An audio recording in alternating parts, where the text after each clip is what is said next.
And a good afternoon, everyone, and welcome to Jacked Up and Being Frank. It's the fourth episode of season one. I am Frank Aranio, joined by my partner, Jack Yablonowitz.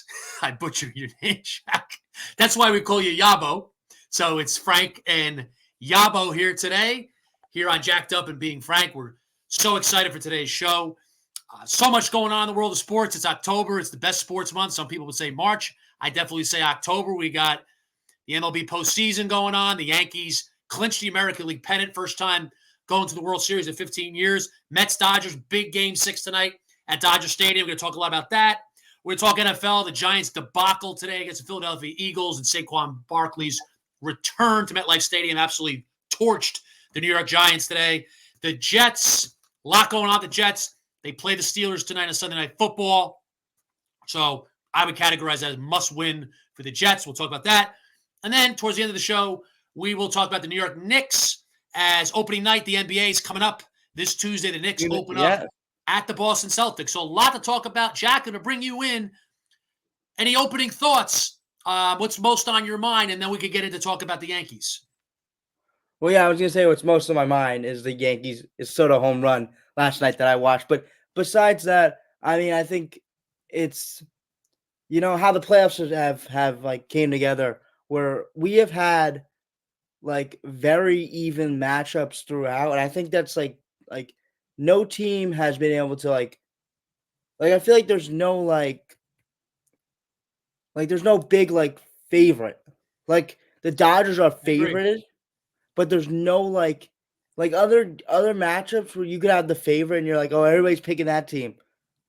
But again, when you have a team like the Mets, do you say the hard favorite to Dodgers? I feel like they are a favorite, but are they the hard favorite? Sometimes we do have a hard favorite. So that's nice. I don't think the Dodgers were a hard favorite going into the series. I think they were a slight favorite. Yeah. I think now they're a significant favorite because they're going home.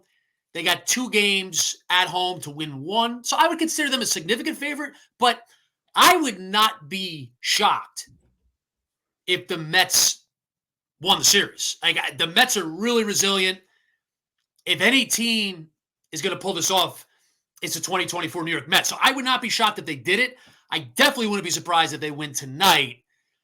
I think the Dodgers are going to win the series, and I would consider them a significant favorite, but I certainly do not count the Mets out. Yeah, I don't think you can after how they got here. I think that's exactly how they got here. It's basically coming back from 3-1. The equivalent of coming back from 3-1.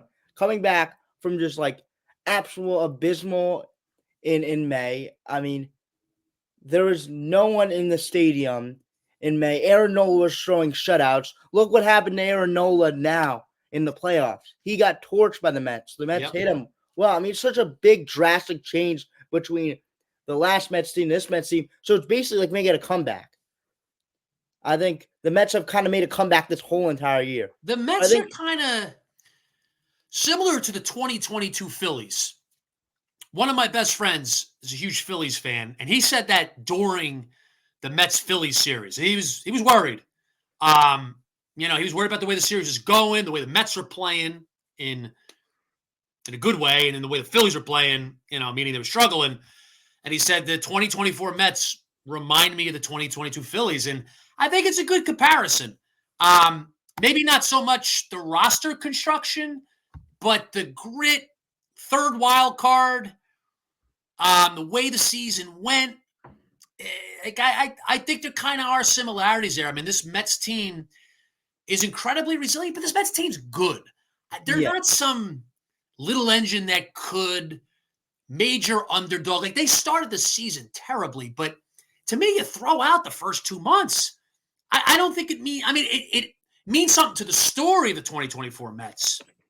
It's certainly significant to the story, but I don't think it has any significance to the team that they are now. I mean, they won 89 games, but that includes 2 terrible months to start the season. So the Mets, you throw out the first 2 months, what are they really? They're really more like a 95-plus win team. You could say even more, 98-win team. So, I mean, the Mets are not this little engine that could huge underdog. So I think they were slight underdogs coming to this series. But as talented as the Dodgers are, and they're clearly the most talented team in baseball, I mean, this going in was close to an even series, and the Mets still got a chance. It's gonna be tough, but they got a chance here to pull it off in LA. Yeah, I think the little engine that definitely happens when you don't have a superstar at the top. I think that happens when you have maybe stars all around. Yeah, but this team is not a little engine that could because of Francisco Lindor. That guy's legit. He's legit. He's a Well, I think superstar. even Pete Alonso too. I know he didn't have Yes, a great year, but he's a major force in the middle of the lineup. power He's going hitter. right. He's one of the top power hitters in baseball. Yes. Um, I mean, even like guys like Jose Iglesias. I mean, he hasn't hit that well, but you can see he hit like probably the best like one of the best averages in baseball He's a when he winning got player. signed by the Mets. What? He's a winning player. Yes. He's a type of guy you want on your team. He's going to get big hits.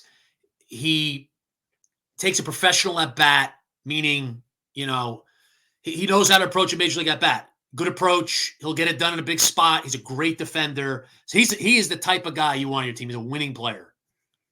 Yeah.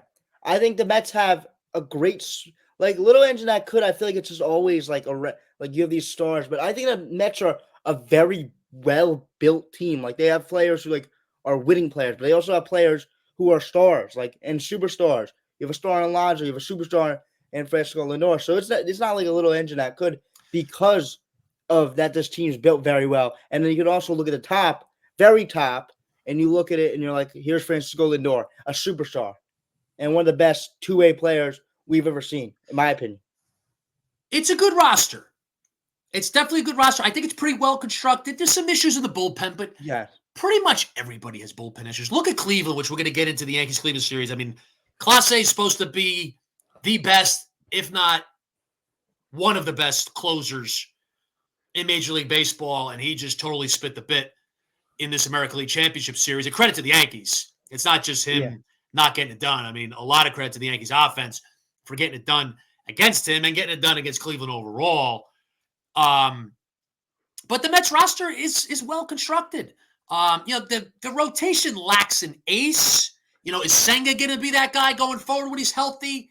I mean, they're looking at him to be that guy, but he didn't get an opportunity to do that this year because he was out basically the whole year. They really don't have an ace, but they have good starting pitching. Yes, but look at the teams that are still healthy. Like, look at the teams that are still in. They're not really that like. Look at the Dodgers. They don't have healthy pitching. Like the Mets have so much better starting pitching than the Dodgers have. So you can't really say that's a weakness going that series because we have 5 quality starters. I think that's underrated to have 5 quality starters. Yeah, the Mets have a better rotation than the Dodgers. Yeah, I think that's a very underrated thing to have 5 quality starters because the Mets have a good rotation. Just they don't have that clear ace.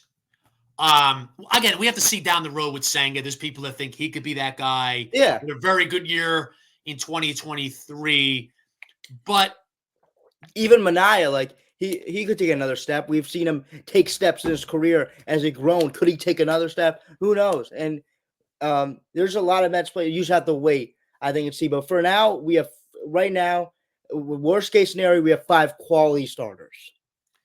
Yeah, the Mets have a good quality rotation. There's no question about it. There's depth. So it's a well-constructed roster. And another thing with the Mets, I think it's important to bring this up.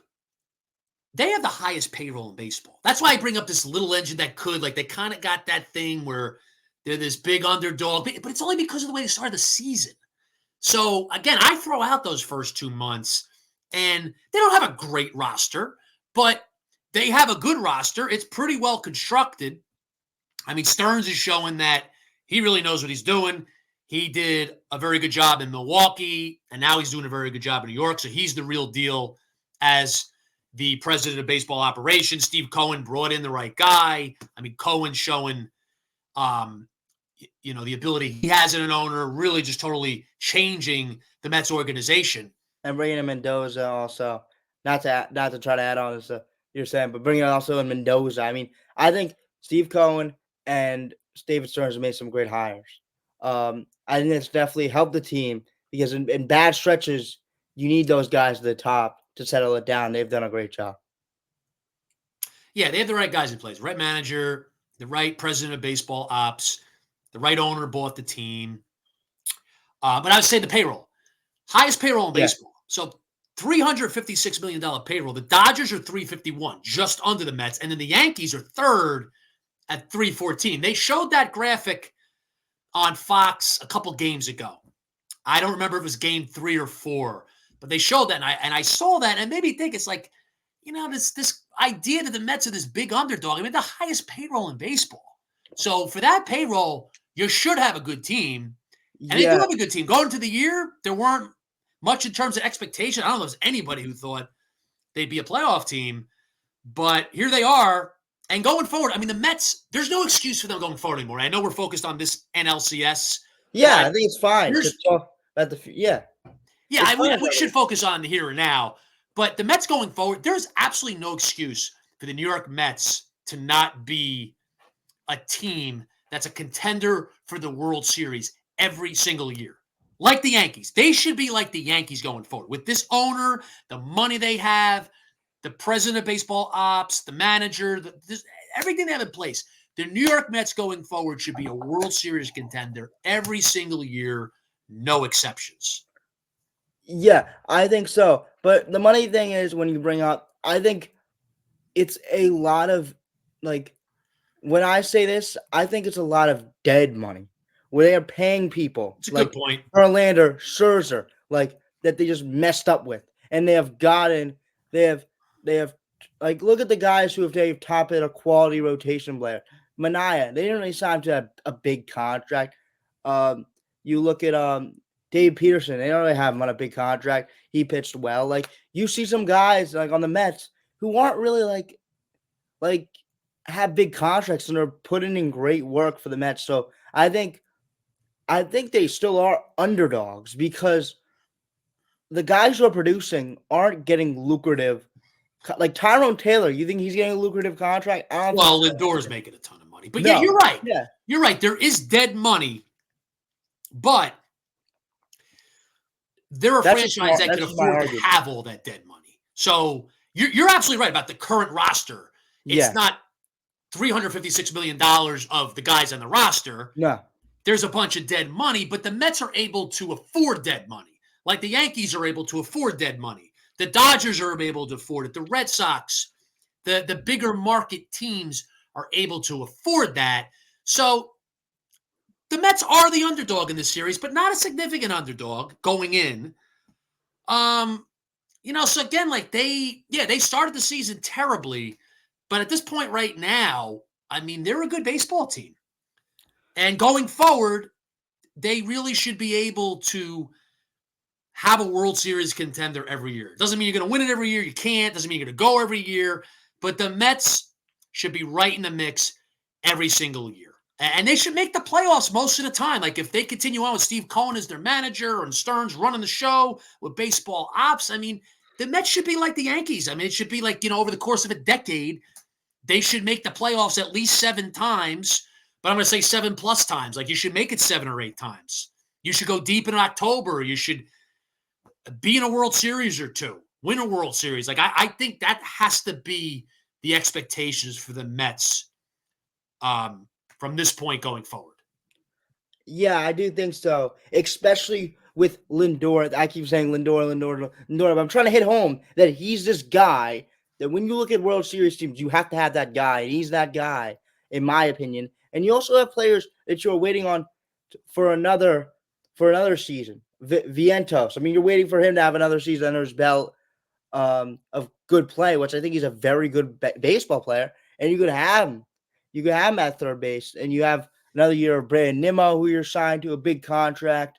Like you have, maybe you bring back Pete Alonso. We'll talk about it later, but you have guys that you can go and build around for the future, and you can use as a stepping stone. I mean, Vientos never made the playoffs.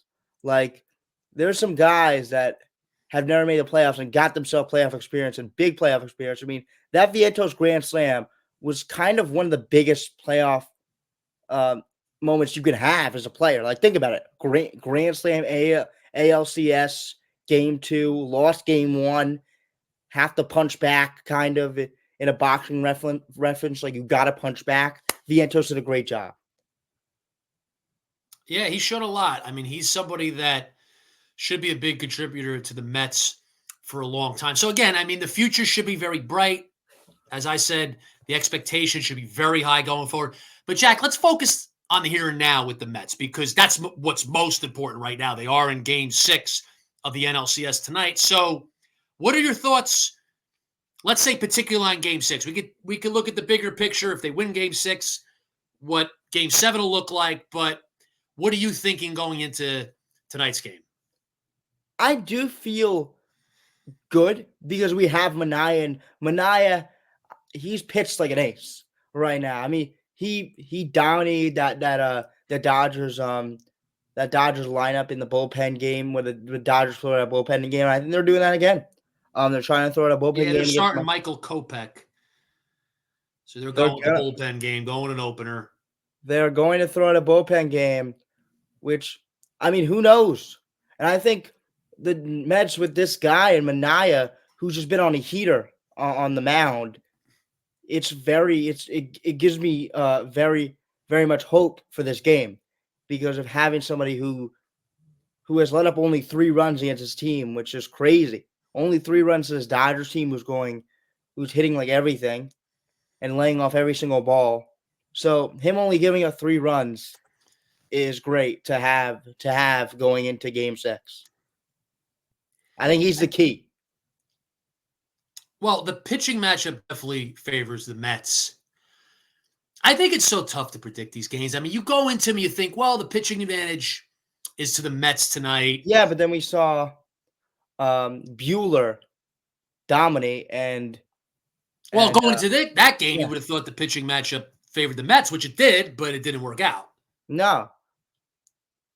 But again, the Mets have shown that they could hit your bullpen, like from the start of the game. They can hit your bullpen, and I think the Mets got to do the same thing. They got to just start off hot.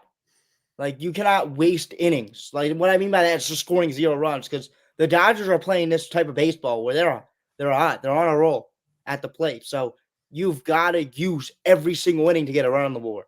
And I mean it because this Dodgers team is amazing. So you have to not let kind of dead innings where you just don't score because you can't afford them right now. I see this as a high-scoring game tonight. And Manaea has been really good. But the Dodgers lineup is loaded. They got to see him in Game 2. So anytime you see a pitcher, it gives you an advantage that you've seen him and you've seen him recently. So I expect the Mets to score runs. I think they'll score off the Dodgers bullpen. But I think the Dodgers are going to score runs. I think they're going to have more success against Manaea. I'm not saying that they're going to tee him up, but I think they'll have more success in Game 6 than they did in Game 2. Then I think they'll have success against the Mets bullpen. So my feel for this game is there's going to be a lot of runs again. And there's been a lot of runs. I mean, the last game, what was it, 12-6? So I would expect something similar tonight. I think you're going to get a lot of runs. And I feel good about the Mets because I think the pitching matchup favors them. And we said the same thing. But that makes me not feel good about the Mets because when you think something's going to go a certain way, you feel good about something, it doesn't turn out that way. And that's the way it is. And then Ohtani gets like a 2-run home run, and it's like everything we talked about is like done because Ohtani just comes up and hits a 2-run home run. But I think it's that kind of thing where like the Dodgers have this lineup where they can just say pitching doesn't matter. We're gonna win. We're just gonna win because we have this type of lineup. So I think that this Game 6 is one of the best, most interesting playoff matchups in a while. Like this game to me has so much, and this series has so much. The Mets were down 3-1, but they won Friday night. There's some things you talk about with the Dodgers, how they handled that game. But the Mets got it done at home. The bats broke out, so they did a really good job there taking care of business. Now you go to L.A., Manaea's on the mound, so the Mets should be feeling good about that. They should be feeling good about their offense, scoring runs. On the Dodgers side, they've done this with the bullpen games, and they've had success with it. I don't love the bullpen games, and I think eventually it catches up to you, particularly in the postseason. But the Dodgers lineup is loaded. So, again, I expect a lot of runs tonight, and I just find this matchup tonight, this scenario, to be So interesting. And I just wouldn't be surprised by anything. Now, if I have to pick the game, this is the type of game where I think, well, life on the line, because I think it's a really difficult game to pick. But if I had to put my life on the line with one of these teams, I go with the Dodgers. They're home. Their lineup. It's like I life on the line. I would have to go with them, but I don't feel good about it. Like if my life was really on the line, I wouldn't feel good about picking either team because I think this is such a close matchup and such an unpredictable matchup. Yeah, I mean, I think the biggest X factor for this game is Pete Alonso. I think we look at it in the last game, he hit that home run, which was crazy. It was like almost hit the dirt. He powered that one out of there. I think him getting going in this series is huge because he's played amazing in Dodger Stadium.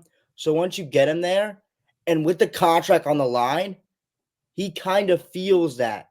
Like I feel a home run from him after what he did yesterday, and with the contract kind of on the line. It's gonna be your last game to show off. Yeah, well, I tell you, a guy who doesn't have a contract on the line. I mean, he signed a huge contract about 4 years ago, but I think he has a lot to play for, a lot on the line. Is Mookie Betts, because he has not been good in the postseason in his career, and it's a big sample size. I mean, he's been in the postseason a bunch of times, and I love Mookie Betts. He is unbelievable player. He's going to be a first ballot Hall of Famer. So I have pretty much nothing but good things to say about Mookie Betts. However, the reality is he has struggled in the postseason throughout his career. He did have that 4 RBI game in Game 4, so he got it going. But I feel that this is going to be a game where Mookie really breaks out. He hits a big home run in a big spot. I don't know if that's tonight, but I feel like that's coming. It's either he does that tonight, he does it tomorrow night in a Game 7, or if the Dodgers get to the World Series and he hasn't done it yet, he has some big signature moment and signature game in the postseason where he comes up real big. So I'm just waiting for Mookie to have that game, but even more so that moment. So, if I was a Met fan, that would scare me, even though you say, oh, well, Mookie Betts, I mean, he's never been a good playoff performer, but to me, the guy's just too good to never come up big in a big spot. I think it's coming for him, and I think once he does it, then it's going to continue on for him in the postseason the rest of his career, which he's going to be with the Dodgers. He'll be in the playoffs probably every year. Yeah, I think you see, I think it's big postseason for him because he has Ohtani batting in front of him. Like, that's huge. Freddie Freeman's not in the lineup tonight. Yeah. He's been battling an injury, so he's not in the lineup. But having Ohtani bat in front of you is huge because they could walk Ohtani and test you. So that's something that you could. And they will. They point right to put the 4 fingers up. They could point to first base too, but yeah, you put the 4 fingers up and then point. They go to first base. Ohtani, we'll put you on base and we'll go after Betts. Yeah, but I think that's having such generational talent in front of you is a lot of pressure. Added the pressure of his lack of playoff performance in the last few years. I think besides that, it's that there's a general talent batting in front of you. It's just that simple. And that if the Mets want to say, go to first base, we'll challenge Mookie, and you're not feeling yourself at the plate today, you could lose the game for your team. Yeah. Yeah. Yeah. So again, this Game 6 tonight, I'm just looking at the lineups as we talk. So that's big. Freddie Freeman's not playing. He's been battling an injury. He's been hurt for a while. So not having a healthy Freddie Freeman, that's a big deal. I mean, that's definitely a big deal. Definitely hurts the Dodgers. Of course, it's an advantage for the Mets. Mets lineup: Lindor, Nimmo, Vientos, Alonso, Winker, Marte, Taylor, McNeil, and Alvarez. I'm not a big fan of Iglesias not in the lineup. Ooh. I know McNeil's back, but man, Iglesias. I did like some of McNeil's at bats though. I think his at bats have been good, but I don't like. I mean, if you want it depends. Definitely depends because McNeil's a lefty batter, so you could definitely swipe him out in certain scenarios and put somebody in. So I don't think he's gonna be staying in this lineup for like till like the end of the game because you could feel a matchup and Mendoza could go, hey, Yeah. let's put in Iglesias. We need a hitter or even somebody else. So I don't think it's a. I think it's just let's see what McNeil could do to start off the game because we trust this guy. He's been with us for a long time. We trust him, and let's see what he can do in the first few innings. And if we see a matchup that feels like we got to take McNeil out, we can put Iglesias in. Yeah. No, I get it. I get it. It's just tough. Tough for Yeah, Iglesias. I feel bad for him. I mean, he's it's been tough good to for see him them. not on the lineup though. Too, with how well he's played. Not really that well in the playoffs compared to how he's played in the regular season, but still, you got to go with him. I think that's the one side of the argument. You got to go with him. The guy has hit at his best. He's hit everything. It feels like he doesn't miss. He just hits the grass and he runs the first base, and Yeah, to that's me, his he's just a best guy you thing. want Yeah, playing. He's a winner. I think you lose something him not in there. I get McNeil, and you get the left-handed batter in there. McNeil did win the batting title a couple of years ago, but he was out for a large portion of this season.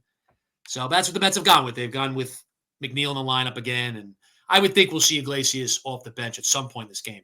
So, Jack, let's shift gears. We were supposed to start with the Yankees, so yeah. we have really neglected the Yankees on our show so far, which really doesn't bother me, and I know it doesn't bother you either. But look, we started with the Mets. I asked you for your opening take, and we wound up talking about the Mets for 25 minutes.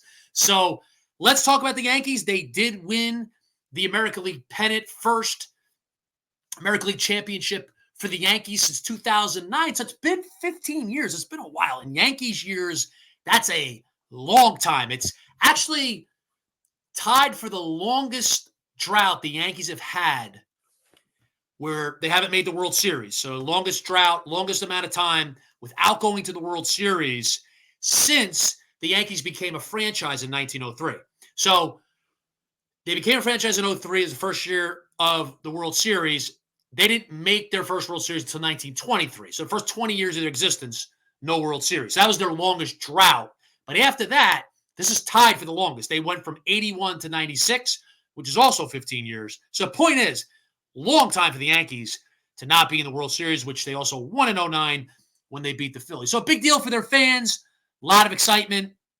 Yankee Stadium will certainly be rocking for the first home game of the World Series. So, Jack, I'm going to start by saying I give the Yankees a lot of credit. I do think they had one of the easier roads to the World Series, but I'm not going to focus too much on that.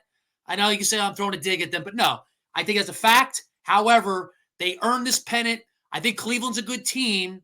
So I'm not going to say Cleveland wasn't a legitimate opponent. They were. I think the Yankees got fortunate that the Astros and Orioles got bounced early.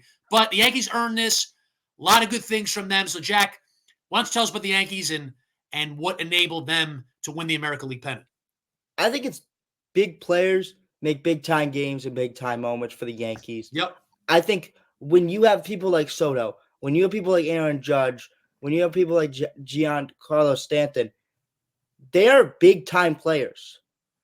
And when you get into a series where you need a hit from them, I felt like every single time you need a hit, they gave it to you. And the at bats that they were taking were out of this world. And I think that is what Brian Cashman has tried to put together. Down the line, you look at Judge, Stanton, and Soto with their at bats. It kind of has a relief pitcher in a bind because you've got to give them the pitch they want. Which you looked at Soto, he wanted the fastball. He had to throw him the fastball. So when you have those good players, you can't throw them those pitches. It's hard. So you're gonna have to throw them those pitches at least once. And if you don't locate it perfectly well, it wasn't even like the worst located pitch. It was top of the zone. Soto's just so good. As I said, big players make big time plays, big time moments. He's gonna just hit that out. And the power from them, as shown out, and them that's just me being better than the Guardians, and also the bullpen is it's shaky, but they put it together at the It's right been time. very good throughout the postseason Yeah, until game 3 yeah, of this past series. Game 3 and 4, they struggled. Got it done last night. But overall, the bullpen has been very good. It's not a lockdown bullpen, but again, yeah. That's what I in meant. Like, baseball, like there's questions in the bullpen for every team. So the Yankees bullpen's been very good, but they games 3 and 4, they had a tough time. yeah, that's what I meant. They don't really have a lockdown closer, but Well, you look you at thought teams that have Cleveland does, quote and unquote. You look at teams he that have the just coughed it up in this series. yeah. You look at teams that as you said, Class A. You look at teams that have the lockdown closer. Class A, Diaz. Even the Mets haven't had the best season. Like, It makes me think of Mariano Rivera, and he was before your time. He was truly special. He was no doubt the best closer of all time. Probably the greatest pitching weapon in the postseason that any team has ever had. And those Yankee teams, they were great teams. But the most important part of those teams was Mariano Rivera. If they didn't have him, they would not have won 4 out of 5 World Series or went to 5 out of 6, 6 out of 8. So every time that we talk about bullpens, particularly the postseason, I just think about there's nobody that has Mariano Rivera. Nobody yeah, did then, nobody does now. So that means everybody's vulnerable somewhere. yeah, that's what I think. I mean, you look at Class A, it's supposed to be this lockdown closer. He gets hit. But I think it's a thing about that, like sharp and iron, sharp, like sharp. There's like two. What I mean by this is there's a great batter to play and a great pitcher. Every single time the great batter won against the great pitcher, and in this Yankees Guardians series where it was like you have Judge versus Class A. Every single time the batter won that encounter. Uh because it's like when you have those great batters and you have that and you have a pitcher that could be a little bit vulnerable, those big time bats will punish you. You said it. The Yankees stars stepped up. Stanton, incredible. Uh, he's just phenomenal in the postseason, and he's taken a lot of heat. And you could say that in some ways it's deserved. Now, look, he's had a lot of injuries, a lot of issues there, but when he's on the field and it's not going well for him, he looks really, really bad, and he gets in these really, really bad streaks, but then he gets in these really, really good streaks. But he has been phenomenal in postseason baseball. This year, 2022, 2021, they only had the one game, the wild card game at Fenway, but he did his part. I mean, he crushed those balls off the Green Monster and then wound up hitting a meaningless home run later in the game. But even the second to last weekend of the season at Fenway, when the Yankees swept the Red Sox, Stanton was huge in that series of 2021. So he steps up in big spots, in big moments. Hats off to Stanton.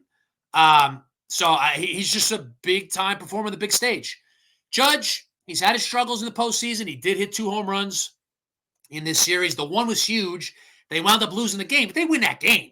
You're talking a lot more about Judge's home run. Now, Stanton followed up afterwards, gained the lead. But that home run that Judge hit to right field off of Class A, I mean, that's as good as it gets. Enormous spot. And, just a great swing, great approach, hits a laser to right field, just gets over the wall. Again, they win that game. You're talking more about that home run. So that home run was a big deal. So I know Judge has not been great here in the playoffs. And there's still questions about him in the playoffs. But you know what? Judge, he's going to break out at some time too. He's going to have his time in the playoffs where it just all comes together for him. Maybe it's in the World Series. Maybe he goes on and has an incredible World Series, like a David Ortiz 2013 World Series when David Ortiz batted 689. But, maybe not 689, but just an incredible World Series. So it's coming for Judge. That home run you can't minimize. And Soto's home run last night. Superstar. Got it done. Big spot, extra innings, seals the pennant for the Yankees. You don't want to go to game 6. You don't want to keep going in that series. So that put an end to it. So their stars have stepped up. The Yankees hit home runs. They're a home run hitting team, and they've hit them in the postseason. Now, Postseason, you face better pitching. So usually you're not getting as many home runs hit. But the stats show that the teams that hit the most home runs in the postseason largely win in the postseason. So if the Yankees if they keep hitting home runs like this, they're going to win the World Series. Now, whether they do remains to be seen. And we'll talk about, what we think is a better matchup for the Yankees, who would be favorite, whether it's Mets Yankees or Dodgers Yankees. But again, Jack, you said it, the Stars are getting it done, and the Yankees pitching overall has been very good. So credit to the Yankees. They earned this pennant, and they should be feeling good about where they're at going into the World Series. Yeah, I think you hit it. I mean, I felt like Judge wasn't playing particularly well until that home run. And I feel like those type of players, they have this like internal clock where they know it's time. Like, I have a struggle, but it's time. I gotta hit this one. If it's a single, okay, I'll take it. But he had an internal clock and he just had to hit one. And he knew it was time. So I think big players, I mean, even you look at Lindor with the grand slam, he wasn't having a struggle, but you look at him, he just had that internal clock of like, this has to be time. Like, the Mets have not hit anything this game. I'm talking about the Phillies game again. So the Mets have not hit anything. Let's have this internal clock. I've got to go get one. So, players have that internal clock. And the same thing with Pete Alonso against the Brewers. Like, I've got to go get one. I've struggled this whole entire time, but 2 men on base, down, I don't know, like 2 men on base, down by 2, something like that.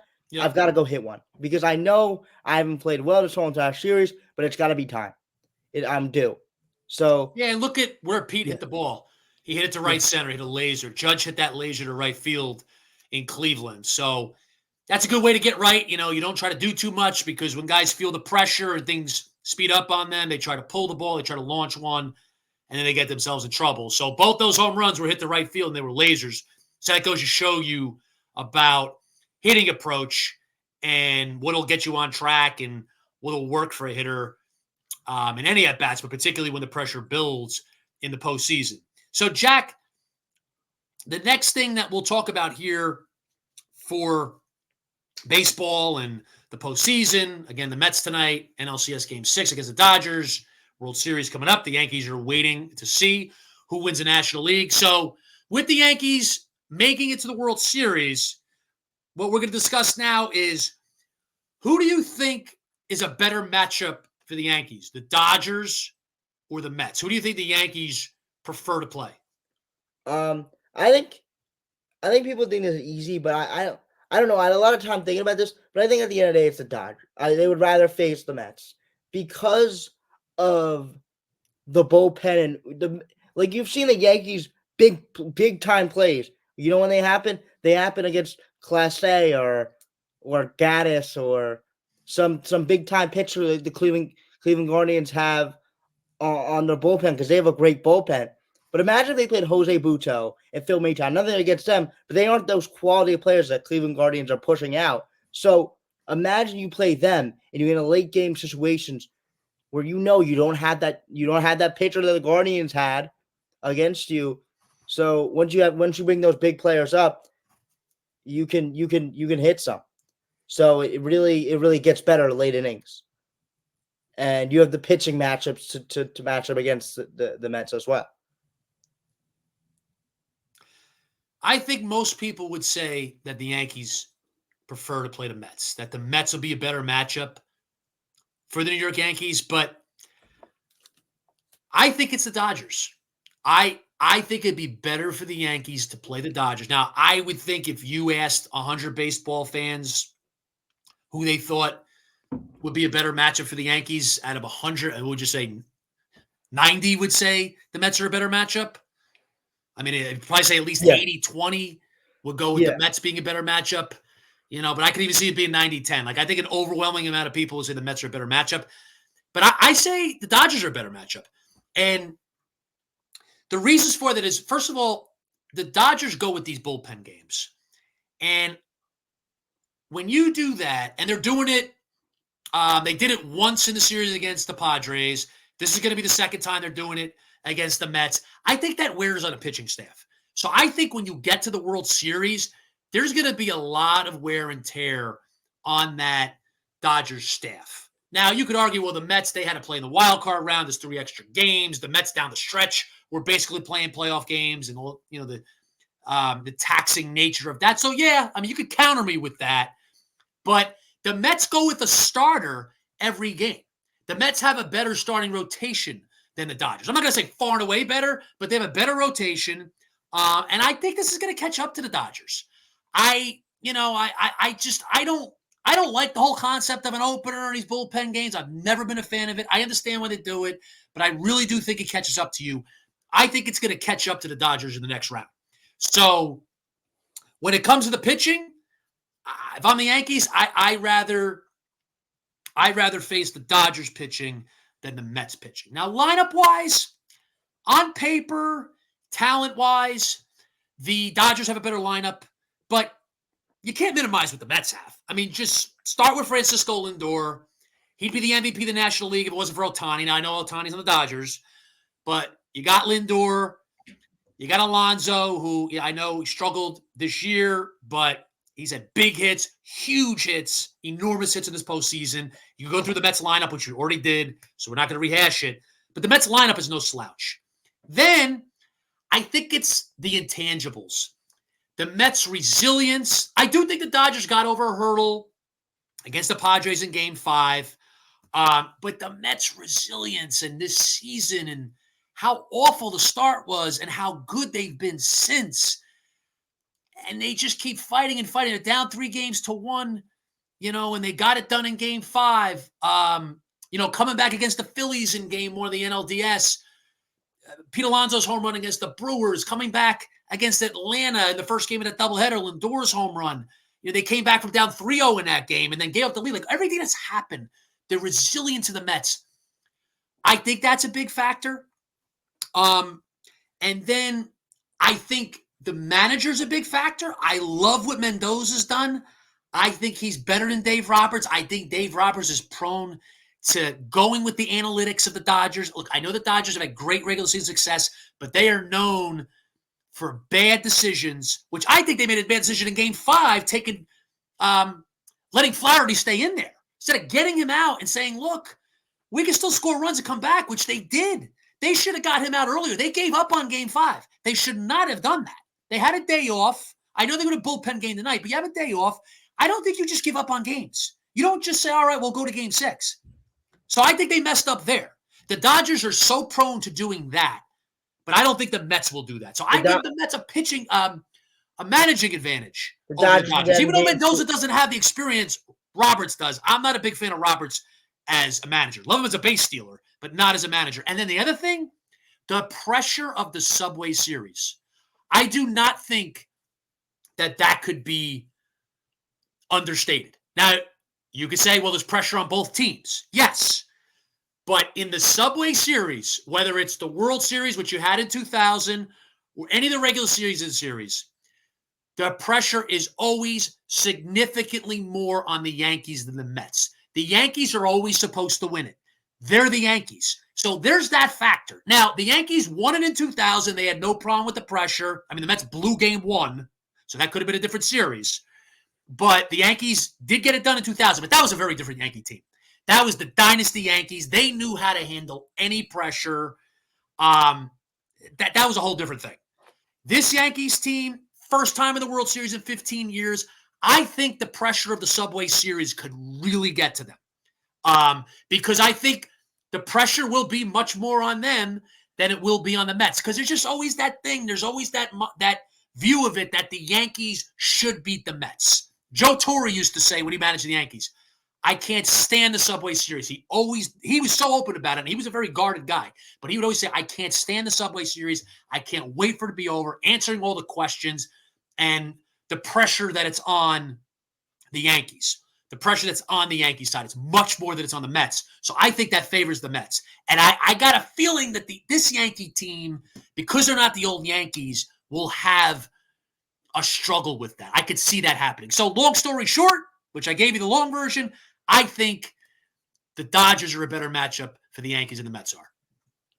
Yeah, I do understand that, like all that, but I do think the Yankees have gone through some resilient teams already. When you look at in the Guardians, the Guardians didn't want to. They didn't give up on it. Every single game was down to the wire. The Yeah. Guardians weren't giving up without a fight, and they got to fight, but they just couldn't come out on it. But they got to fight, and they lost it. But they didn't go out without a fight, and I feel like that's the same thing on the Mets.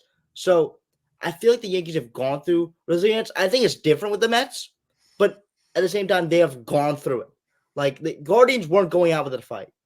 Like they had some times where they were down and they could have quit, but they hit some base hits and they were back in the game, making it interesting. So they were just not going to give up that easily. Also, I didn't even think to bring this up because I don't think it usually matters much, if at all. But the Mets swept the Yankees 4 games in the regular season. 2 at Yankee Stadium, 2 at Citi Field. And not only did they sweep them, they took it to them. I mean, they left no doubt. They beat up the Yankees. I go back and look at the scores of those games, the aggregate score. Like the Mets handily beat the Yankees and swept them 4 games. Now, honestly, I didn't even think of that for my case as to why the Mets are a more difficult opponent for the Yankees and the Dodgers. But now that I think of it, I think this year's regular season Subway Series is a bigger deal than a regular season series would normally be. Because I think for the Mets, there's confidence where it's, hey, we took it to the Yankees this year. And then the Yankees side, I don't know how much it'll affect them. Let's say it doesn't affect them at all. I think for the Mets, it's confidence. Like, hey, the Yankees are the favorites in this World Series. They're the big bad Yankees. But we took it to them 4 games this year. We left no doubt. So I think that helps the Mets. And again, this Subway Series stuff, the pressure is so great. And yes, there's going to be pressure on the Mets, and they haven't won a World Series in 38 years. But the Mets didn't have the expectations coming to this season. The Yankees had their usual Yankees World Series expectations, and not only getting there, but winning it. And anytime they play the Mets, it's expected that the Yankees win. So I really think that pressure is going to be a factor. And this Yankee team, yes, they went to Cleveland and faced a lot there. They showed a lot in that series. And that Cleveland ballpark rocks. That's an incredible ballpark. Those fans are great. But it's nothing compared to what would go on and the atmosphere and everything that surrounds a Subway World Series. So, again, I think the vast majority of people would say the Mets are the better opponent for the Yankees, but I don't think it's without case saying the Mets are the more difficult opponent. I think the Yankees are going to be. I think the big thing about this is we're gonna have a great World Series, and sometimes we have some years where we don't. So I feel like these both teams can fight with this Yankees team. I don't think this Yankees team is unbeatable. And we look at some teams that make the World Series and they are unbeatable. Like okay, who cares who's the next team? But I feel like this Yankee team is beatable by both of the teams that are still in this playoff run, the Dodgers and the Dodgers and the Mets. Oh, no question. Yeah. And honestly, Jack, I reserve the right to change my mind, but I think whoever wins the National League is going to win the World Series. So even though I said the Mets are the more difficult opponent for the Yankees, considering the circumstances, and I have issues with the Dodgers pitching, and I said the Dodgers pitching eventually, all of this is going to catch up to them with the bullpen games, and I think it will in the World Series. I think it's going to hurt them. But I think the Dodgers lineup is so good. And they have the stars. They're so loaded that I think they'll be able to overcome it. I think it'll be a grueling series. I think it could very well be a 7-game series, but the Dodgers have home field. I'm going to say that's going to have somewhat of a factor in this. I think if the Yankees had the home field, I'd pick the Yankees, but the Dodgers having the home field, I'd probably pick the Dodgers in 7. So I think despite the issues I have with the Dodgers, I think they'd beat the Yankees. And then I think the Mets would beat the Yankees too. I think whoever wins the National League is going to win the World Series. Yeah, I just think it's gonna be a fun World Series. I don't think I would be surprised if the Yankees won the World Series. But Oh, I wouldn't be shocked at all. no, that's No. the thing. Yankees are I very don't. good. They've shown a lot in Yeah, this postseason. and also both teams that are still playing that are going to play tonight have shown a lot this postseason. So you're short, so it's like two heavyweights going at each other no matter what in this World Series, which is going to be fun to see and fun to kind of react to every single game. If it's the Mets, it's going to be fun to react as a fan to every single game. But the Dodgers, it's going to be fun to react to seeing these two teams go at it with these two firepower offenses. Judge versus Otani. That's always fun to have these two kind of face the league go at it. I think Major League Baseball is hoping for Yankees Dodgers. Yeah, but they're also hoping because for Mets Yankees doesn't draw well. There's another discussion.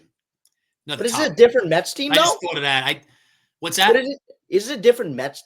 Is this a different Mets team? Like what you're thinking right now, that doesn't draw anything? Is it a different Mets team? No, the Mets are a draw. It's just when you have two teams in the same city, like the 2000 World Series did not have good ratings. So the ratings were ridiculous in New York, in this area, of course. But throughout the country, the ratings were not good. So the ratings nationally would definitely be better. New York Yankees, Los Angeles Dodgers. But the same thing for the NLCS. I mean, this is great for Major League Baseball having the New York Mets, Los Angeles Dodgers. You have big market teams on both coasts. So I think Major League Baseball, the commissioner, the higher ups, they would prefer Yankees Dodgers. But if you take that out of the equation, like honestly, I don't care much for the ratings. That's not my focus. I don't think it's your focus. I mean, either series would be a really interesting and intriguing series and a matchup of two very good and very worthy teams. So, Jack, let's shift gears, talk a lot of baseball. Let's talk football. Let's start with the Giants. Disaster for them against the Philadelphia Eagles today. Just when you think the Giants are making some progress, you get a game like this that was really an embarrassment for them. Saquon Barkley comes back to MetLife Stadium and just has a career day. So, Jack, take us through the Giants and all that went wrong today for them against their arch rivals. Well, I think you have to start with the news earlier in the week that that Andrew Thomas is going to miss the rest of the season. One of the premier offensive tackles in this league, one of the premier ones we have in this league. I mean, there's a lot of tape of him going against Micah Parsons and blocking very well. Like he has blocked great defensive rushers. So you miss that guy. And now you're looking at a Daniel Jones that his internal clock is shorter and he cannot hold on to the ball. So if he takes too much time holding onto the ball, he's going to get sacked. And that's obvious, but it's just like every single time. It's every single time he holds on the ball too long, he's going to get sacked. And I think that the Giants had this happen where Andrew Thomas was out. It was a year ago. And it happened. Same thing happened. Next few games, Daniel Jones got sacked like the most in the league. It's just this guy missing games. The Giants has been causing problems for each and every for each player on this roster.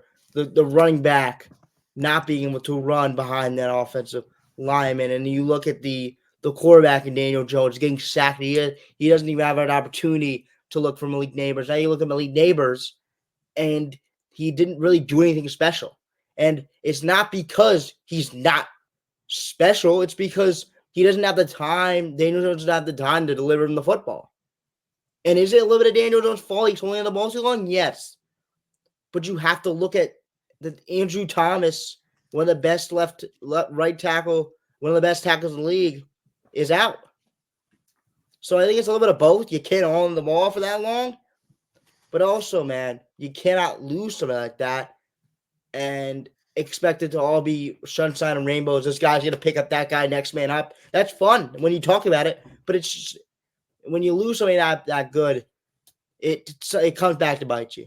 And it came back to bite the Giants in a big way this Sunday, today. So how much does this change your outlook for the Giants? Is it an overreaction to make too big a deal about today's game, or did this really expose where they're at and Giants fans should be even more concerned now than they were 5 hours ago before this game kicked off? Well, exposed that the Giants don't really have an answer for missing Andrew Thomas. And we have seen the Giants' history of Andrew Thomas being out and them giving up a lot of sacks. So that's not positive at all. That's pretty negative. So I think the Giants should be feeling a little bit of negative because you're missing this guy and you have consistently showed that you cannot block without that guy on the field. So it's kind of a hopeless thing right now for the Giants fans right now. Yeah. Because as I said, the wide receiver doesn't get the ball because the QB doesn't have enough time. The QB gets sacked every single time he tries to drop back, and the running back is getting stuffed. So that's three big things that work for an offense. And there we go. It's gone. Maybe Brian Dable tries to do some makeshift plays. Maybe that's where you can hold it to be positive about. Can he do some stuff that gets the ball quicker? Can he create some stuff? Now that he knows it's not going to be really sunshine and rainbows with his old line, can he make some stuff happen? Who knows? But for now, I feel a little bit negative because of all those things I mentioned about the offense. Yeah, as soon as you start feeling good about the Giants' is a game like this, and it really shows they do have a long way to go. I mean, we talked last week about the reasons for optimism, and they're there, but this is a work in progress. This is a big project for the New York Giants to get to a level where they're legitimately contending for the playoffs and, eventually get to a point where you're contending for a Super Bowl again, but there's a long way to go for the New York Giants. So, Philadelphia Eagles, you wanted to talk about them, so looking at things from their perspective after this blowout win against the Giants today. Does this mean a lot for the Eagles? I mean, obviously it does beat the Giants, but does this show a lot about the Eagles, or does it not mean much because the Giants are a bad team? So how much does this say about the Eagles in terms of where they're at? The Did they turn Eagles, a corner here, or is it, they won this game, but, doesn't really mean much, and the Eagles still have a ton of problems? the Eagles struggled against the Browns last week. I mean, they're a team you cannot predict right now. They're really hard to predict, and they do have these. It's just like as they are right now on paper. AJ Brown, Devontae Smith, Saquon Barkley in that backfield, like Jalen Hurts behind the center. You have that offensive line that's pretty good nowadays without Jason Kelsey, but it's really hard to predict because the product on the field is really iffy. But I guess you didn't have AJ Brown a lot of the season to start it.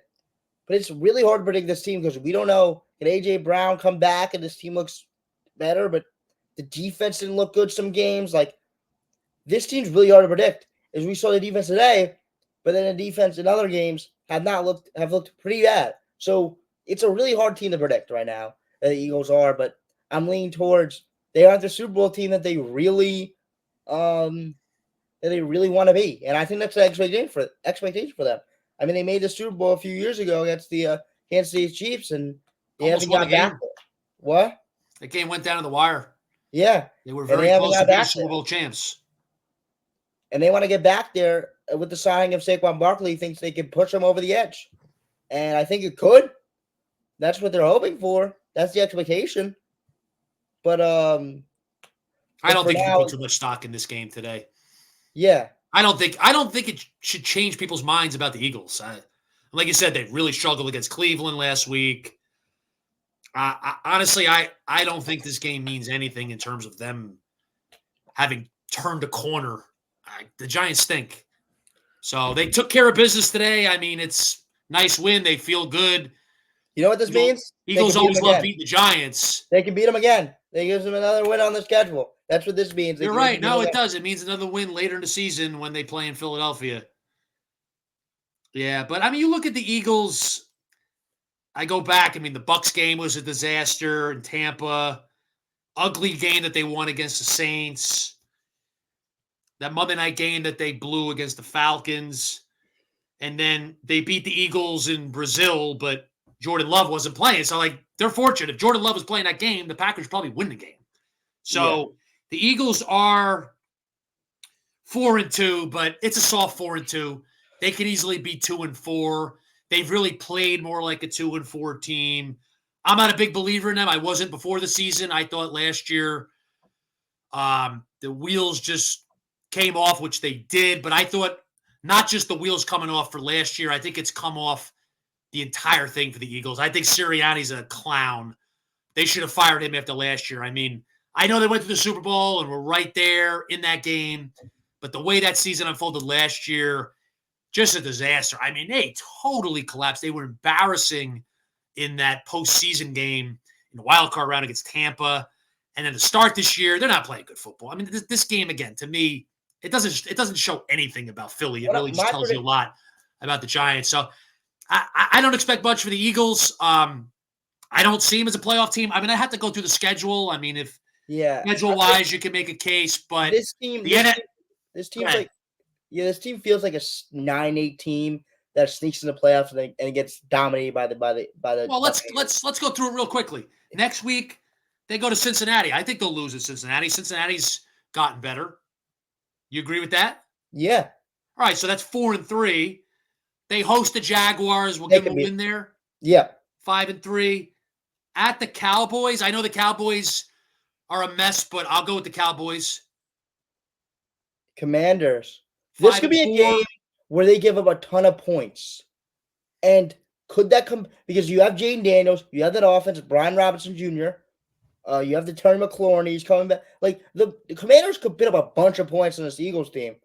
Well, how about we say this? Let's take a 2-week snapshot here.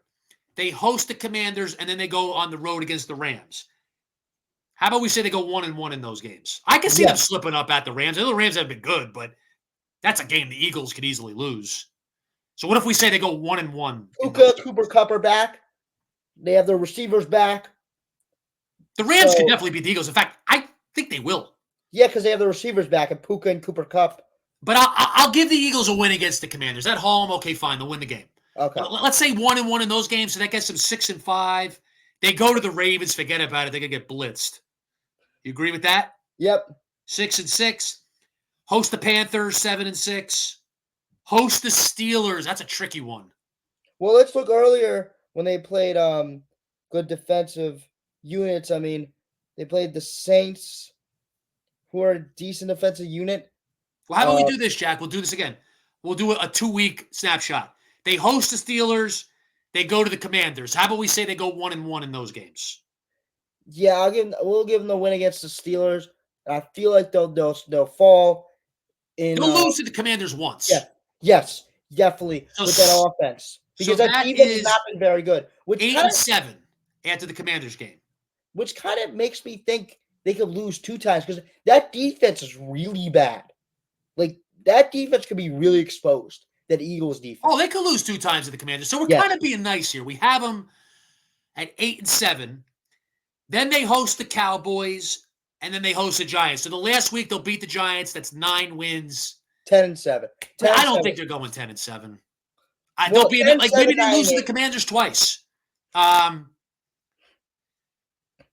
maybe lose to the Eagles, not the Eagles, to the Cowboys twice. I don't trust the Cowboys. They may lose the Steelers. They could lose to the Steelers. Yeah, I mean, I'm going to say like 9-8. Just looking at the schedule, we'll go 9-8. 9-8 wild card game versus the Tampa Bay Buccaneers. If they even make it at 9-8, I mean, they could. You got more of a chance of the NFC to make it at 9-8 than the AFC. I don't think the AFC you make it at 9-8. NFC you could. Well, how about we do this real quick? Like just a glimpse in the NFL. Who we think right now would make the playoffs? So NFC. What did you say, Jack? I didn't catch the last thing you said. No, I just said, are we talking about NFC? So let's start the NFC. So I'm pulling up the division. So who's going to win the NFC East? I'm I'm looking at where am I? The NFC, the the NFC East. Right now, I feel like the Commanders on a roll. I'll see. I kind of want to look at their schedule, but right now they're on a roll. This offense feels in sync. I go with the Commanders. Yeah, but I feel like the Cowboys could win some games. Yeah. Let's do a quick glimpse at it instead of break it down bit by bit. Just Yeah, we're breaking down. We're definitely breaking down Commanders once because the Giants are going to play them, so we'll break them down. But yeah, when we get to Giants Commanders, we'll go more in depth with it. But for now, let's just go quick takes. Just Commanders, Commanders, right. NFC North. 49, Tough one. 49ers are gonna break away. I feel like once to the West. The West, yeah, 49ers. All right, so we'll say West. East is Washington. How about the North? Lions, Vikings, Packers, Bears. Lions. I'll go with we'll try to have a consensus here. So I'll go with the Lions there. It's a very good. Do you think that two people can make the playoffs in this division? Two? Yeah. Oh, you could get three from that division. You probably will get three. We'll get to the wild cards, but you could very well get three. I think you will. Which would kind of bump down the Eagles at 9-8. So before we get to that, the South. Buccaneers? Bucks. Okay, so then the wild cards. I think you're getting three teams out of the North. So I think Minnesota and Green Bay will make the playoffs. And I also think the Falcons could make the playoffs as well. Them being in the Buccaneers division. I mean, could the Seahawks be a wild card? Yeah, but also the Falcons can be a wild card. They got Kirk. And the Cowboys. So I don't think the Eagles are making the playoffs because I don't think you're getting more than two teams in the NFC East, and I'll take the Cowboys over the Eagles. I think the Eagles are a bigger mess than the Cowboys. I don't know. I don't know about that one because A.J. Brown was out for like a long time. It's a number one receiver. I think the Cowboys are a big mess. But,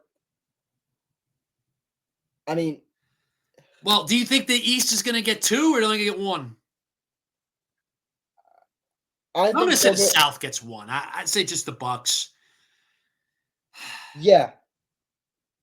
It could be the Seahawks out of the West, but I'm just leaning towards the Cowboys getting in. I feel like the Cowboys are going to figure out a way to figure it out. So that means that Philadelphia is not going to make it. No. All right, real quick, we'll do the AFC, and then we can do a little bit of the Jets Steelers. So AFC, would you agree in the East that the Bills will win it? Yes. The North. If the Dolphins get healthy and Tua comes back, we'll have a discussion. Maybe they can win it, but I don't know. I think they're too far behind. Yeah, already. I think they're too far behind. AFC North, Baltimore? Yep. They're really good. Baltimore's really good. But also, Steelers are really good defensively. I can see them sneaking in. I think Steelers will make the playoffs. Texans out of the South? Yep. Yeah, I don't think that's really a competition. Houston. No, the Colts are really not that good. Anthony Richardson is going through him. So we didn't look at the West yet. I mean, we could just say the Chiefs. Yeah. We're going to make it out of the West. Of course. Yeah. We don't even have to expand on that. Wild cards in the AFC. Look. Steelers. I know you're a Jets fan, but I feel like the Jets could be a team fighting at the end of the season for a wild card spot with Devontae Adams fighting for one. They could be. They should be. But I'm going to say the Steelers make it. They find ways, their defense, their coaching. I know they got the issue with quarterback, which is big, but we'll see how Russell Wilson does. Chargers? Do you like the Chargers to be a wild card? I like them. I love Harbaugh with Herbert. Yeah, but I think tonight's the matchup between the Jets and the Pittsburgh Steelers is huge because that could be two Oh, this teams. is an enormous game tonight. That could be two teams that are going at the end of the season kind of against each other to get a wild card spot. This is a huge game tonight, Jack. It's enormous. I think if the Jets win, they're very much in the mix for a wild card. I don't think they win the division. That's not happening. I think they'll go at Buffalo and lose, so they'll lose a tiebreaker. Like, I don't think any chance in the division. They blew that on Monday night. They win tonight, they're right in the mix for a wild card. I think if they lose, they're done. I do not think they're coming back from 2-5. And if you look at their schedule, you could make a case that they come back from 2-5, but I do not think that they're coming back from 2-5. I think they have to win tonight. If they win tonight, they stay alive. And I think that they'll stay in the mix for the whole year for a wild card. I personally think they're going to fall short. Their offensive line, big trouble there. Defense is not stopping the run well. You know, Rodgers is 40, and you got to protect him. I know you got Adams now. He should make a positive difference. But the coaching's a mess. They fired the coach. I just think you add it all up. They got a lot of talent, but it just doesn't work. So I think ultimately they're going to fall short of the playoffs. So, Jack, I would put the Steelers in. I don't think the Steelers will go anywhere in the playoffs. I think it should be like it's been for them where they're out early, probably losing a wild card round, but I'll put them in. I'm going to put the Chargers in with Herbert and Harbaugh. And you need another team. I don't know. I mean, that's why the Jets have a chance. I mean, I think there's a legitimate opening there for them.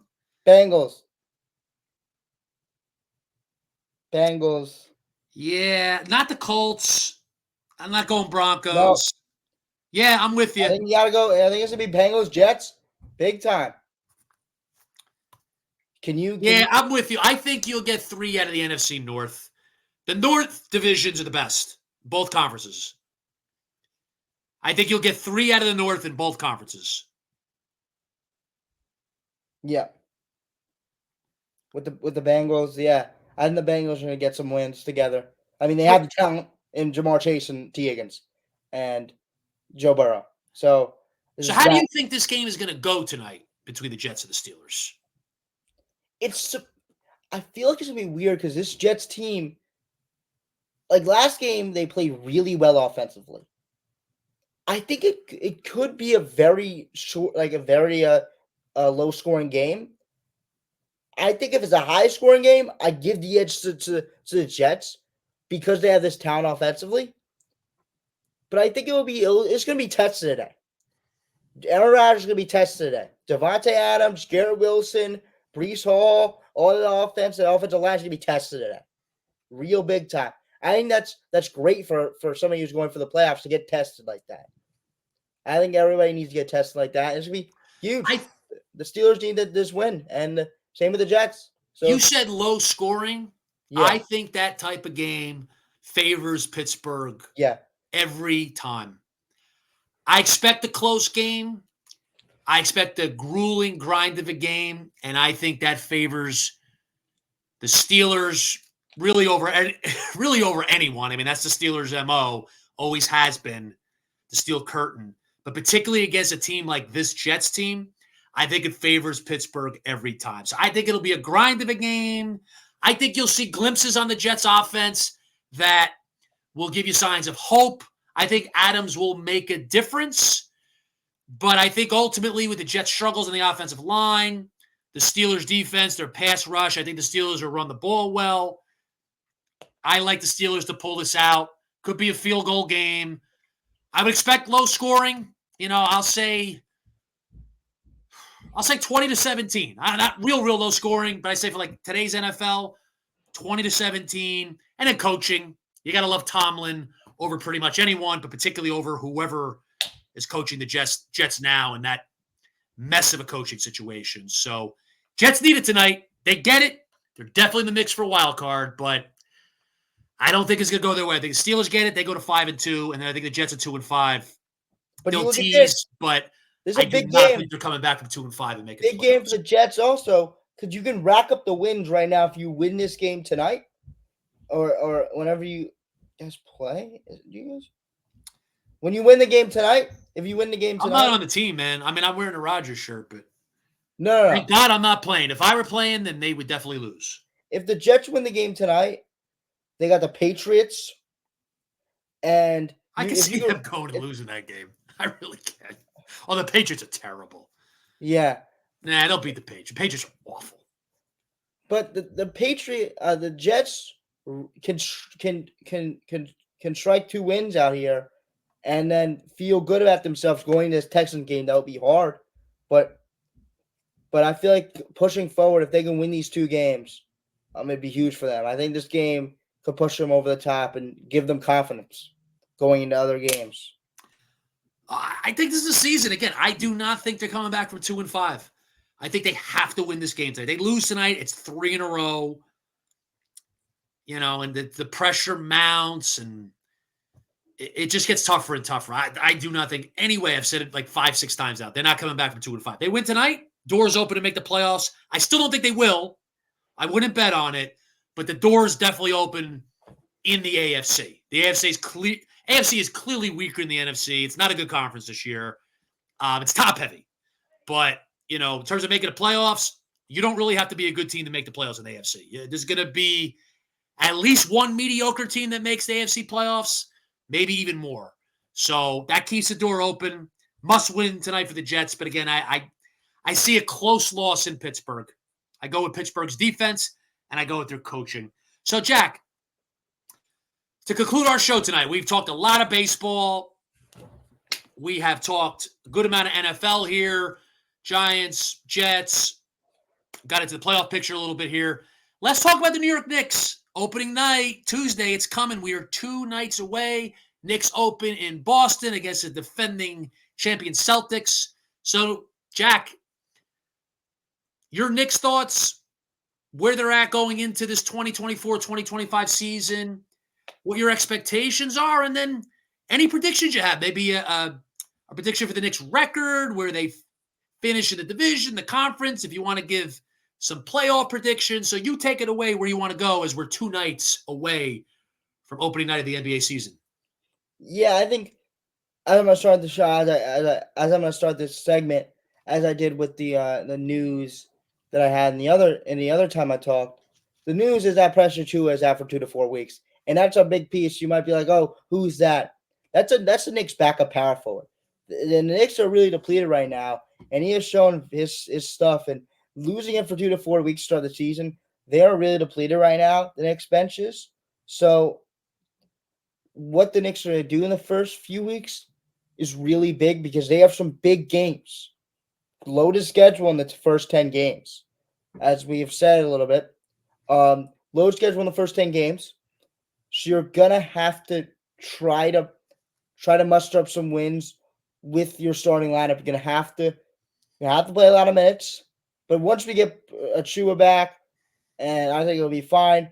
But I think to start the season, you're going to be looking at a lot of minutes by players. A lot of minutes the way Thibs runs it. Not because he wants to do it, but because he has to do it with Pressure 2 out and no backup powerful for the Knicks. They do have Campaign off the bench. They have some players off the bench, but the Knicks really right now, not a lot of players on the bench that they have that they could trust. Landry Shamet going out with a dislocated shoulder. He's going to be reevaluated another time. He got waived. He's going to be re-signed whenever he's ready to go. He's going to be re-signed back to the Knicks. So a lot of Knicks depth going out the weak side right now to start the season, and this is kind of the worst time you want it to be, because the Knicks have been slated by Adam Silver to have a pretty hard start of the schedule, as they keep harping on. It's really going to be difficult. So the Knicks are going to have to show some resilience the first 10 games. They have to put on their hard hat. They're going to have to win some games that they really should not be able to. And they go into Indiana. They go at home against Indiana. They have to win those type of games. We really feed off the MSG crowd, and then they stay at home against the Cleveland Cavaliers. So you look at this team, and their bench is depleted, but I feel like it won't be. But for now, the players are going to have to play a lot of minutes. And you're going to see a lot of players play a lot of minutes. So, and this first top 10 schedule is going to be big. But my whole big prediction about this season, it's going to be a good season because of the way Thibodeau runs it. And he runs it every single game he's going to try to win. So it's not going to be like a team that is the 4 seed and rolls in the playoffs. No, it's going to be a team that is going to try to win every single game they can. I think I see them going that them getting like 50 wins again. I was just going to ask you about their over under. Their over under win total is 52 and a half. So that's a tough one, right? I mean, you said 50 wins, so that would be slightly under. So would you go over or under 52 and a half? Oh. I would go under. But I think those type of things, when you're looking at those, when you're looking at those over unders, you go a little bit under, and it's still gonna be an under. So what I'm gonna say about this is under, but I feel the Knicks are gonna win some games late in the season where the rest of the teams are laying down with all their injuries, and the Knicks are just trying to power through it, and they want it more than the other teams. So I can see them getting over, but I think the Knicks are gonna really go under because of the way that the injuries for the Knicks are gonna be. And they're gonna Yeah, want to I keep people agree with healthy. you. I think it's going to be a grind of a regular season. It'll be a good one for them, but I think it's tough to pick them to go over 52 and a half. I'm with you, upper 40s, even lower 50s. I would go slightly under. I think you saying 50 wins right around there is where they'll wind up, which is a very good regular season. And I mean, seeding wise, last year they were the 2 seed. Doesn't So, I matter. mean, that Getting could there make them the healthy. 2 seed. Getting there healthy and try to face the try to see if you can get if you can wait until the conference finals to face the Celtics. But beggars cannot be choosers because you got to be healthy. And I don't think it matters when we face the Celtics. If we're healthy, I trust my team. Yeah, you obviously rather face the Celtics in the second round healthy than in the conference finals not healthy. I mean, it's obvious. I mean, if you could have good health, and face them in the conference finals, that'd be the best of both worlds. So you're right. I mean, you want to be at full strength. You want the team to be healthy as you go into the playoffs, and then get your chance. I mean, it's no gimmies against some of these other teams, but the team clearly that everybody is going after is the Boston Celtics. So Celtics over under is 57 and a half. You going over or under 57 and a half Boston? Over, man. I think it's got to be That over seems like an easy one. because of the way that they can deal with injuries and they can have other players step up in games with injuries. What did they win? 64 last year? Maybe they pace themselves a little bit more this year, but even if they do, say they win 58, 59 games, 60 games, you're still over 57 and a half. So 57 I would wins agree with last you year. going over 57 and a half. I'm just looking at them like the interesting teams. How about Denver 52 and a half? Under.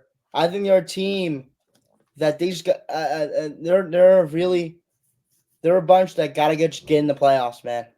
You got to get in the playoffs. They're gonna be really cautious with health, and they're another team That's a that good take. I'm with you on that. yeah, Slightly under on because Denver. MPJ has been through some injuries, back injuries, and you don't want him to be overtasked as you get later in the season. How about Oklahoma City 54 and a half? Ooh, how many losses would that? That's 54 is 28 losses.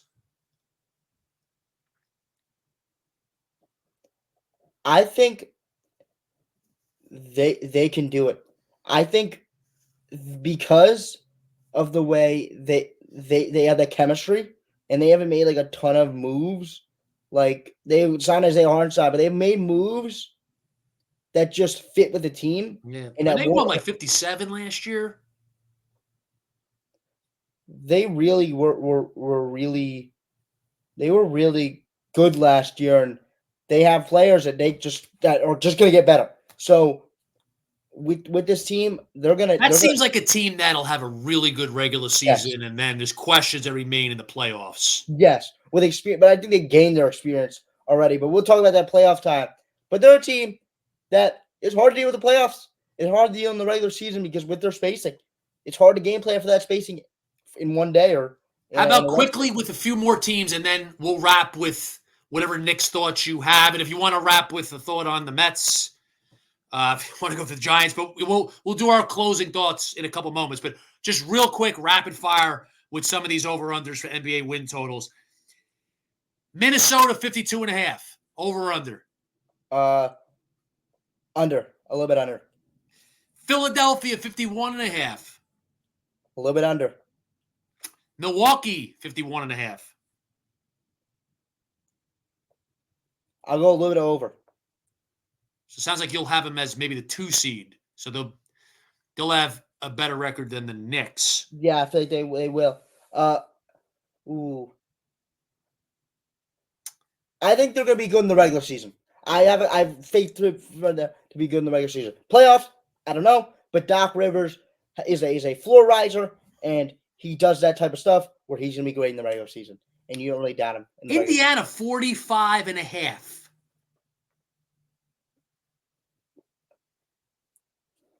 What?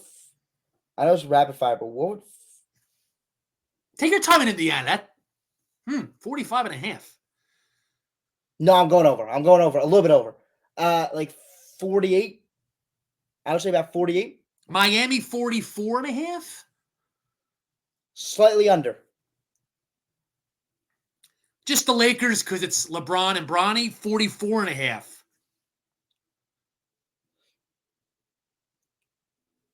Let me be stingy. I'll give him. Ooh, I'll give him 43. I'll give him 42 wins. I'll go under, slightly under. And then the last one I'll ask, and we could do more Western Conference down the road, but I've stuck a lot with the East. The other local team, Brooklyn Nets, 19.5. I think this is going to take me a long time because when you look at those teams that are bad, they have that player that's going to win you games. They have Cam Thomas, but like you look at those really bad teams, Kyle Kuzma is going to win you games. So the Nets really had those guys that could win. I'm going to say they win. They're going to go over 25. I'll say they go 25. Man, when you have an over-under of 19.5 in the NBA, that's rough. Because even the Pistons, they were bad. They had Kate Cunningham that could win us some. They couldn't really win games with him. But you look at bad teams, they have that Kate Cunningham. They have that good player. It's like that can win you a game. I don't know about the Nets. In a player that can win them a game, but we'll see. That's the fun thing. Can the rebuilding team win the game? Who will emerge? I think Cam Thomas will be a great guy. We'll talk about him later. The Nets had their shot with Durant a few years ago, and it's all come tumbling down since. Yep. As a Knicks fan, I can't say that I feel bad at all. I don't. I don't. I know you don't either. So, Jack, any final thoughts on anything in the world of sports? Just hoping the Mets can keep their season alive. As I said earlier, I've got confidence in this team in their comebacks. They have came back through adversity this whole entire season. How are they here? Because of that. So that's all my closing thoughts. Yeah, I said it before. I'll go Steelers 20-17 over the Jets tonight in a grind of a game.